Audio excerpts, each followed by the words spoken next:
রহমানির রহিম। সমস্ত প্রশংসা আল্লাহ তাআলার। আজকের এই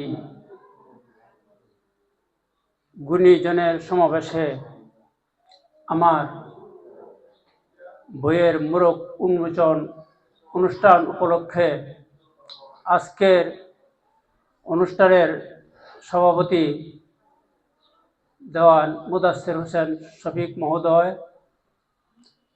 উপস্থিত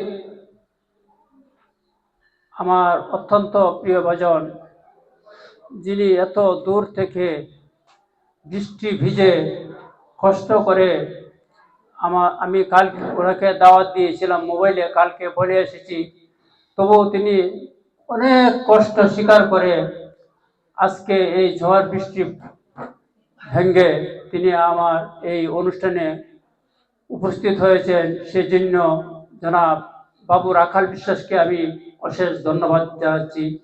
আমি আরো কৃতজ্ঞতা স্বীকার করছি আমার ছোট ভাইয়ের সমতুল্য রহমান জীবন, সেও আমি কালকে বলে এসেছি, সে অনেক কষ্ট করে ঝড় বৃষ্টি করে আজকে আমার এই অনুষ্ঠানে উপস্থিত হয়েছে। আজকের এই মোড়ক উন্মোচন অনুষ্ঠানে আমার শ্রদ্ধেয় বড় ভাই বীর মুক্তিযোদ্ধা আজহারুল ইসলাম হিরু ভাই, ওনার কাছে আমি চিরকৃতজ্ঞ। এখানে যারা উপস্থিত আছেন অনেকের নাম বলে সময়ও প্রায় শেষ হওয়ার পথে, তাই আমি সবার কাছে ক্ষমা চেয়ে নিচ্ছি।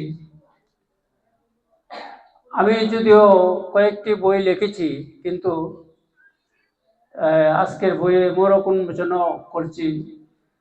আমার চেয়েও জ্ঞানী, আমার চেয়েও প্রজ্ঞা, যিনি নিপুণভাবে দেশ থেকে দেশান্তরে গ্রামে গঞ্জে সব বিষয়ে উনি অভিজ্ঞতা অর্জন করেন, সেখানে উপস্থিত আছেন বাবু রাখাল বিশ্বাস। রাখাল বিশ্বাস কিন্তু আমার চেয়ে অনেক উন্নত গবেষক, তিনি অনেক কিছুই, নাট্যকার, গীতিকার, ওনার সব কিছু আমি ফলো করি এবং উনি অনেক ক্ষেত্রে অনেক গুণীজনের সাথে ওনার সম্পৃক্ততা আছে।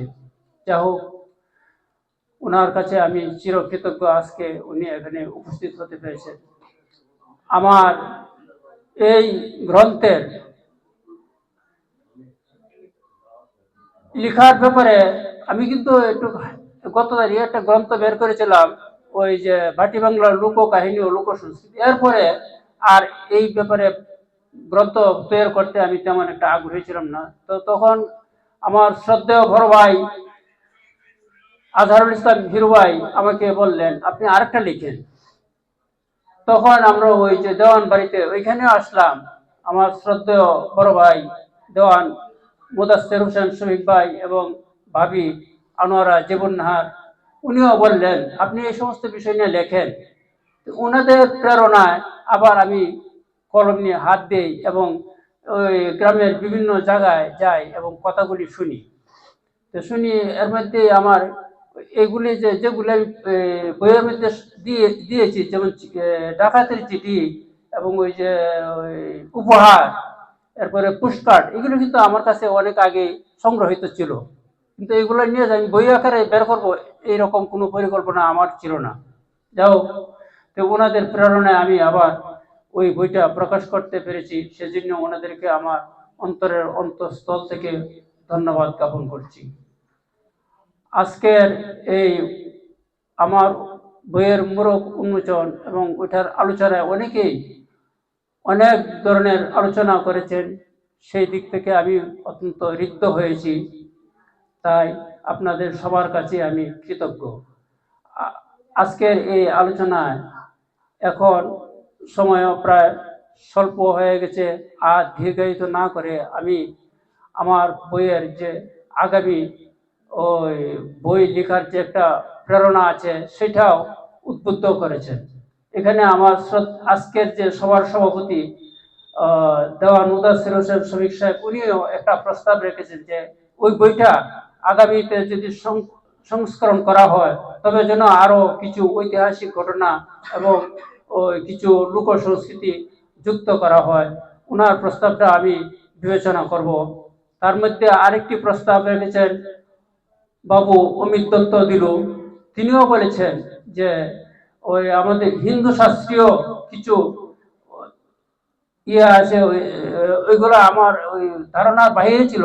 যে তার প্রস্তাবটা আমি বিবেচনা করব, ইনশাল্লাহ আগামী সংস্করণে ওইগুলো আমি এই বইয়ের মধ্যে তুলে ধরবো। এর মধ্যে আমার কিছু ত্রুটি রয়ে গেছে, যেগুলো আমাদের সহসভাপতি আনোয়ারা জীবন নাহার উনি তুলে ধরেছেন। যেমন এই যে আমি 6টি সিল্লা তুলে ধরেছি, এবং ওইটার মধ্যে একটা ওই যেটা বাদ পড়ে গেছে, ওইটা হইল মেয়েদের 7 মাসের 8 মাসের একটা অনুষ্ঠান করা হয় ওই 27-এ কিংবা 28-এ, ওই খাটের নৌকার মধ্যে ওই যে খাটে করিয়া মেয়েদেরকে আগে ওই গ্রাম থেকে ওই পাড়া থেকে ওই পাড়া থেকে খাটের উঠে তুলতে হতো, এবং 7 মাসে একটা অনুষ্ঠান করা হতো। তো ওইটা আবার ওই হ্যাঁ ধারণা ছিল না, তো ওনার কথায় আমার আজকে ওই স্মরণ হয়েছে। ইনশাআল্লাহ পরবর্তী সংস্করণে আমি ওইটা বইয়ের মধ্যে তুলে ধরবো। যাও, এখন আমার আলোচনা দীর্ঘায়িত না করে আমি আমার ওই আজকের এই সবার সকলকে আন্তরিক শুভেচ্ছা জানিয়ে, অভিনন্দন জানিয়ে, আমার শ্রদ্ধাভাজন সভাপতি দেওয়ান মুদাসসির হোসেন শফিক মহোদয়কে শুভেচ্ছা জানিয়ে আমার বক্তব্য শেষ করছি। খোদা হাফেজ। আসসালামু আলাইকুম।